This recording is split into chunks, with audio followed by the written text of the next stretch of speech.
Hello and welcome to day 14 of our 31-day mobility challenge. Today we are focusing on the hips. So we're going to start with our foam roller and we're going to foam roll down the side and a little bit into the front aspect of the leg. So you'll go ahead, take your foam roller to your hip. You're going to assume a side plank position. We're going to have actually our top leg in front so you can lean a little bit more forward than backwards to start.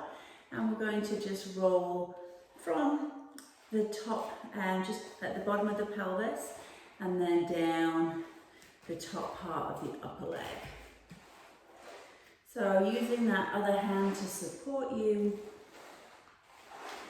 Again, searching through that leg to find any tight spot. So I'd probably not go any lower than mid-thigh at the lowest really, so staying more towards the top part of the hip. And then from there, we're going to rock forward a little bit more into the stretch, into the roller. Breathing as you do that. Thinking about that 5 out of 10 intensity. Then from there, we're going to lift that leg that's on the roller. So let's do 10 lifts and lowers. If this means that it increased the intensity too much for you, that it takes it more than a 5 out of 10, then just omit the lifts and just stay pressing down into the roller at a tension that's good for you. Make sure you're breathing, staying nice and active in the shoulder. And then let's just maybe hold it up if you can for 5, 4, 3, 2, 1, and let's change sides.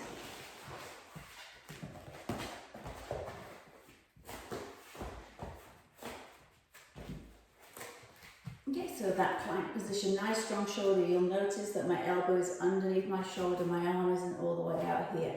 So that's a nice packed position for the shoulder. Top leg is in front to give us a little bit of a slight lean forward to help us get into TFL, which connects into our IT band. Again, can make the outside line of the leg tight. So we want to really try and bring some hydration into that side, some blood flow into those tissues. And then you could go side to side in a little scrubbing motion. This is especially good one if you have the foam rollers with the teeth. You can really get into that spot. And then from there, once you feel that you've got a spot that you want to work on, then you'll go for those 10 leg lifts or however many you'd like to do. Keeping nice and active in that shoulder and adjusting the weight on the arm to help modify the intensity in through the hip. Then let's hold it up, squeeze, 9, 8, 7, 6, 5, 4, 3, 2, and 1, and then rest it down. So we're moving to glutes next.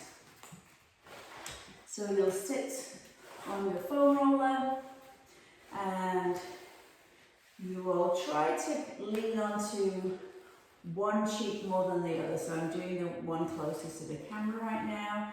My other leg can be down and you can play around with the angle of the foam roller, the angle of your body to see how that feels into your glute on that one side. If you feel that if you have a spongy foam roller like the one I have at foam roller, this doesn't feel quite as intense. So I would maybe use a teeth roller or maybe I would switch out for a tennis ball. Remember with this one you can hold it in a spot and do some leg extensions. So again, I'm holding myself up with my body to modify the tension. So I'm using those arm muscles. And then again, you can increase the intensity by going into more of a figure 4 stretch. So now this makes it a little bit more intense for me on the softer roller. So again, modify as you need to get the right intensity for you. You don't want it to be too light, but you don't want it to be too strong.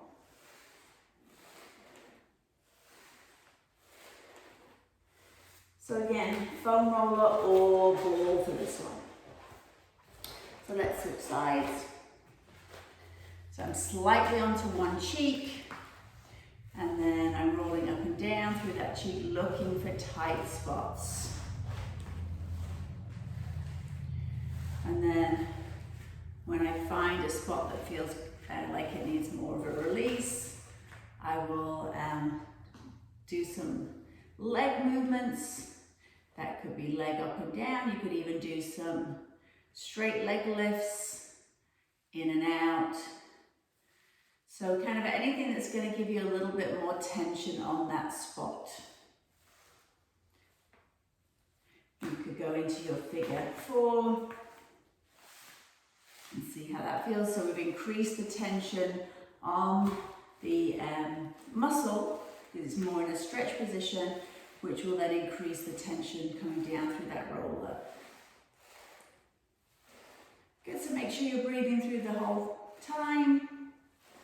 And again, modifying that tension to that 5 out of 10. And you don't have to do any movement. If you just find a spot and you just want to allow gravity to sink down into that spot, if that feels good, you could just stay nice and still too. So lots of options. So from there, we're going to do the inner thighs. So I'm going to take the foam roller a little bit of an angle and put my leg up onto the roller. My other leg is going to come straight down. And I'm starting with the foam roller at my knee. And now I'm more in a plank position with my arms. And then from there, we'll go from knee to kind of mid-thigh. You see how that feels. If you find a spot that's good, now you could do some leg extensions. Or you could do some driving the knee down to the floor, heel up. So those are a couple of options for leg movement if you wanted to add those. Or you just let the weight of your leg press down into the foam roller. So let's go from mid-thigh up to the groin next. And you'll be moving with your foam roller, shuffling around. But trying to keep the abs on, the neck in line so the head isn't dropping down. Making sure that you haven't gone into more than a 5 out of 10.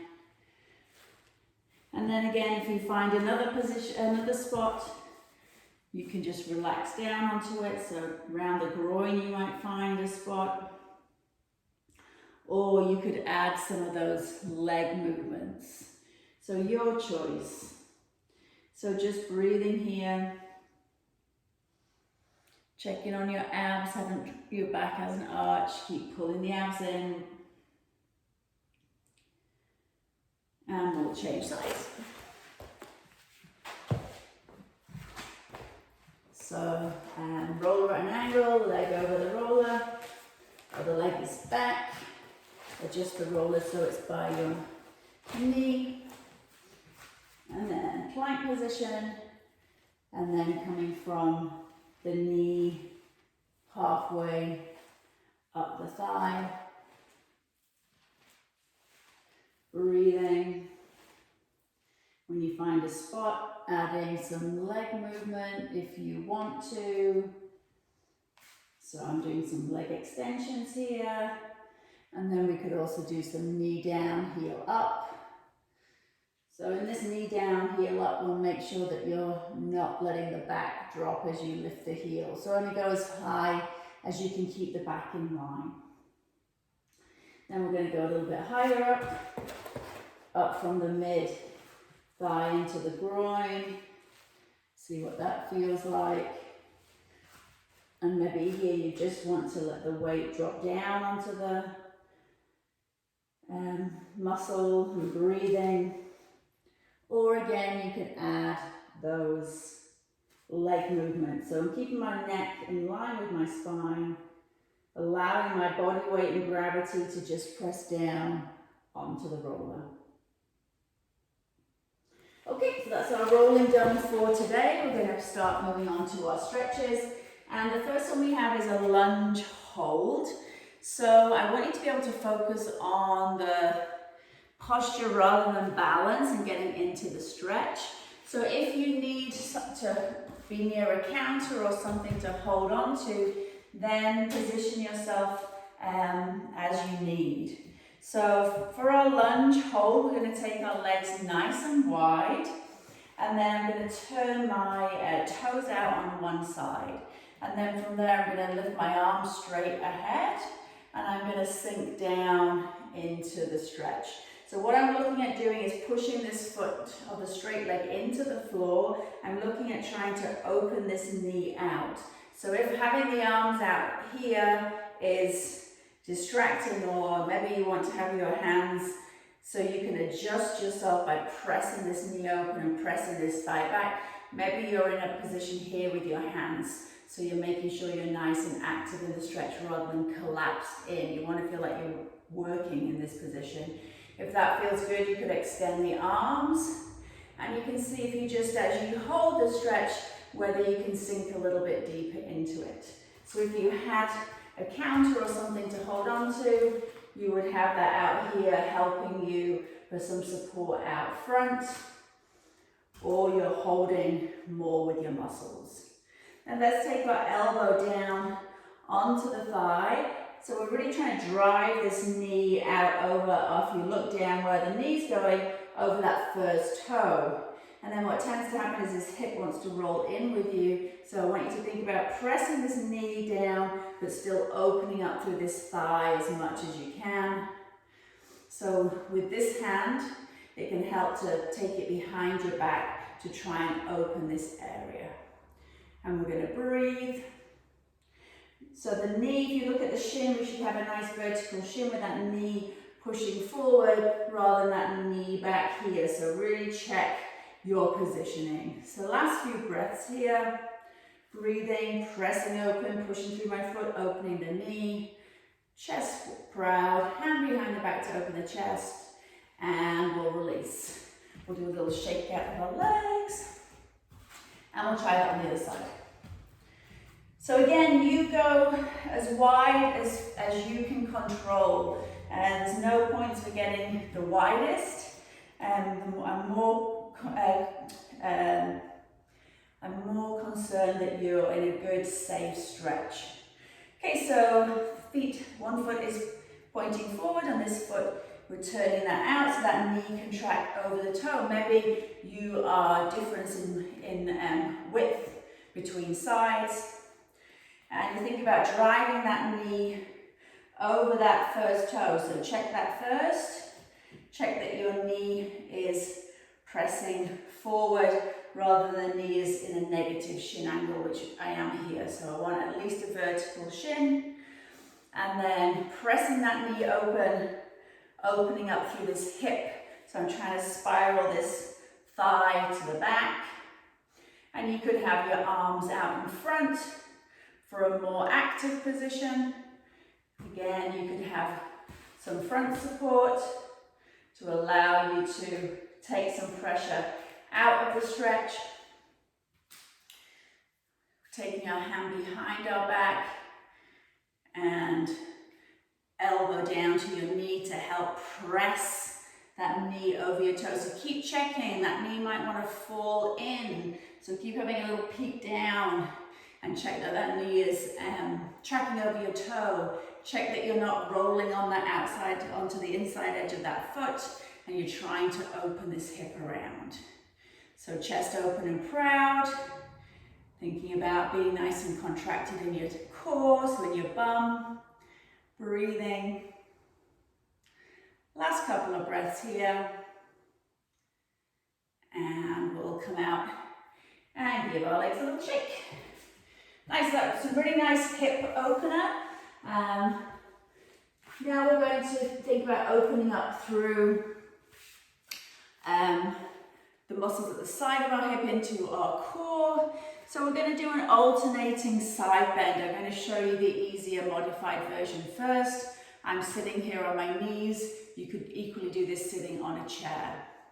So from there, I'm going to reach my hand out as far as I can to one side, and then I'm going to press my arm over my head, and I'm going to use the floor to try and push myself this way, so away from my hands. You're going to breathe, really nice C shape as much as you can. Breathing into that side body now. It's a good opportunity to practice your lateral breath. Chest is open, you're in between two panes of glass, so you're not forward or backwards. And we'll go to the other side. So reaching that arm out as far as you can, pressing the other arm open, and really push the floor away from you. Now check your body, are you nice and in between your two panes of glass? So chest is proud, abs are on, you're breathing into your side body, especially down through the side, into the hip.